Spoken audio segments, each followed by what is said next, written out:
À Rome, vous savez que le nouveau pape a donné sa messe inaugurale, Léon XIV, et que de la diplomatie s'est évidemment invité. Regardez cette image. Madame Meloni, présidente du Conseil italien, qui a réuni J.D. Vance, le vice-président américain, et Ursula von der Leyen, la présidente de la Commission européenne. C'est la première fois à ce niveau que Amérique et Union européenne se rencontrent. On connaît l'importance de J.D. Vance dans le dispositif américain. On va écouter la présidente de la Commission.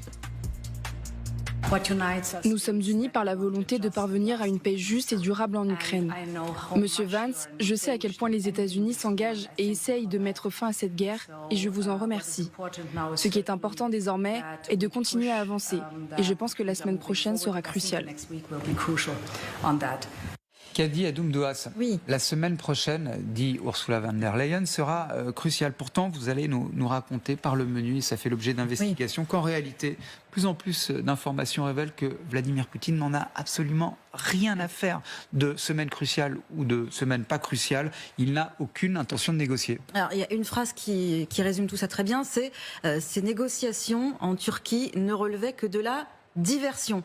C'est ce que nous dit le site d'information Medusa, évidemment. D'ailleurs, cet échec, il aurait été soigneusement, savamment préparé et organisé par Vladimir Poutine. Vous voyez ce titre. Prédire l'échec, le Kremlin a demandé aux médias russes de préparer le public à l'absence d'avancée à Istanbul.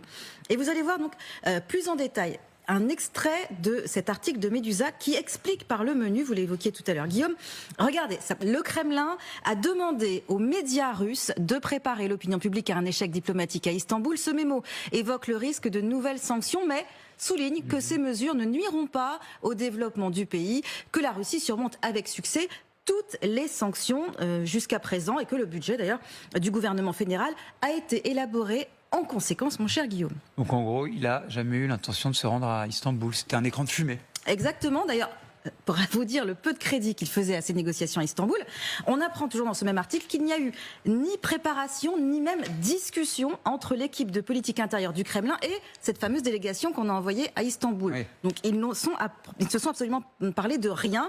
À ce propos, regardez justement ce que disait cette semaine l'ex-ambassadeur de France en Russie, Pierre Lévy, c'était chez nos confrères de France Inter. Vladimir Poutine a un projet historique, régler la question ukrainienne, vous l'évoquiez tout à l'heure Marc, et il est allé trop loin pour ne pas aller plus loin, et donc il va continuer. Et il ajoute, parmi ces contraintes, il veut continuer à avancer sans pousser à bout Donald Trump pour qu'il ne